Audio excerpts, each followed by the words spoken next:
Assalamualaikum. Oh iya, sebelumnya aku ingin bertanya, apa sih yang kamu ketahui tentang masalah lingkungan? Coba kalian tuliskan contoh dari permasalahan lingkungan ya. Ya, jawaban kalian benar.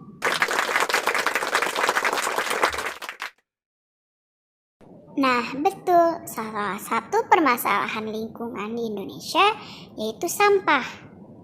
Indonesia termasuk ke dalam 10 besar negara dengan jumlah penduduk terbanyak di dunia. Hal ini menimbulkan produksi sampah di Indonesia sangat besar. Menurut data dari Kementerian Lingkungan Hidup dan Kehutanan, Indonesia memproduksi sampah hingga 65 juta ton pada tahun 2016. Pada tahun 2020, timbunan sampah di Indonesia sebesar 67,8 juta ton dan jumlah ini akan terus bertambah seiring dengan pertumbuhan jumlah penduduk. Nah, sekarang coba kalian saksikan video berikut ini. Video ini didownload dari YouTube Social Project ID.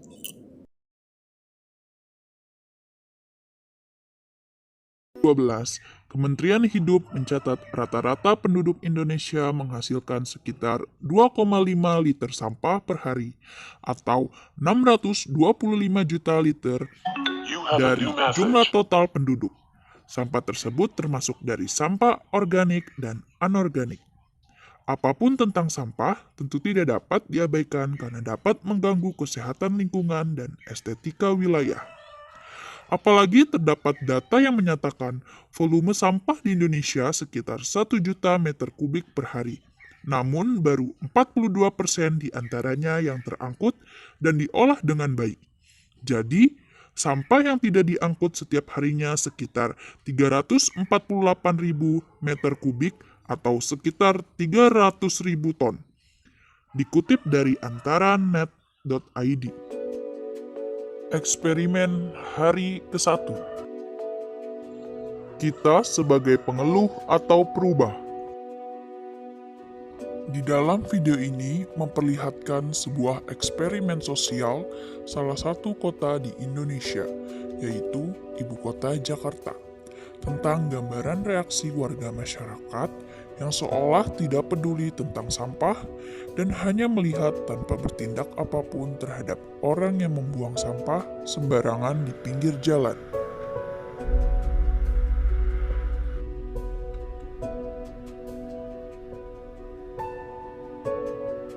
Bisa kalian amati, tidak ada orang yang menegur orang yang buang sampah sembarangan.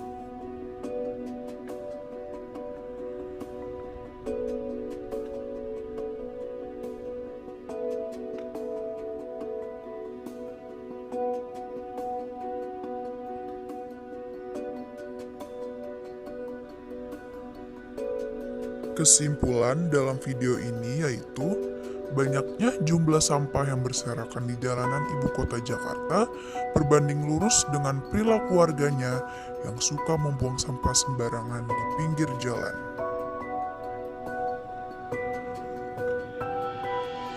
Bagaimana dengan kamu? Apakah kamu suka membuang sampah sembarangan juga? Apakah kalian tahu dampak dari membuang sampah sembarangan?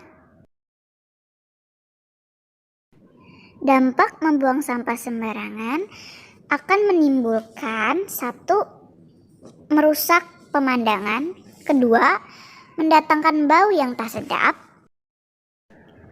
yang ketiga, dapat menyebabkan banjir, yang keempat, mendatangkan berbagai penyakit seperti penyakit diare, demam tifoid, kolera, dan lain sebagainya, dan terakhir, dapat mencemari lingkungan. Jadi, pengendalian sampah yang paling sederhana dan efektif adalah dengan menumbuhkan kesadaran dari dalam diri sendiri untuk tidak merusak lingkungan dengan sampah. Mulai sekarang, tanamkan niat bahwa aku harus membuang sampah pada tempatnya.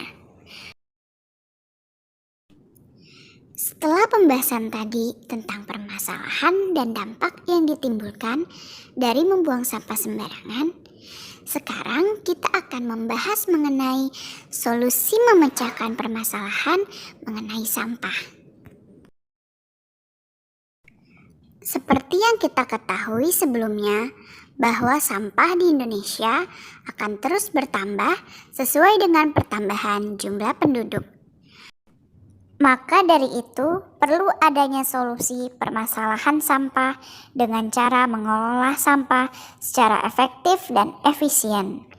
Tujuan dari pengelolaan sampah yaitu untuk membuat sampah mempunyai nilai ekonomis atau mengubahnya menjadi bahan yang tidak membahayakan bagi lingkungan.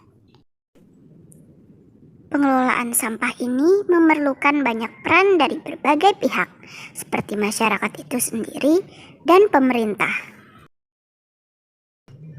Pemerintah memiliki peran yang sangat besar dalam pengelolaan sampah. Perannya itu adalah pertama, mengatur kebijakan. Maksudnya apa ya? Maksudnya adalah pemerintah memiliki wewenang menetapkan kebijakan dan strategi pengelolaan sampah berdasarkan kebijakan nasional. Penyelenggaraan pengelolaan sampah tersebut juga berdasarkan pada norma, standar, prosedur, dan kriteria yang telah ditetapkan. Pemerintah sebagai pengatur kebijakan ini juga dapat dilakukan dengan pembinaan dan pengawasan kinerja pengelolaan sampah yang dilakukan oleh pihak lain. Contohnya itu seperti daerah provinsi DKI Jakarta menetapkan peraturan daerah nomor 3 tahun 2013 pasal 130 yang berbunyi, setiap orang dengan sengaja atau terbukti membuang, menumpuk sampah dan atau bangkai binatang ke sungai atau kali atau kanal, waduk, situ, saluran air limbah, di jalan, taman, atau tempat umum dikenakan uang paksa paling banyak sebesar Rp500.000.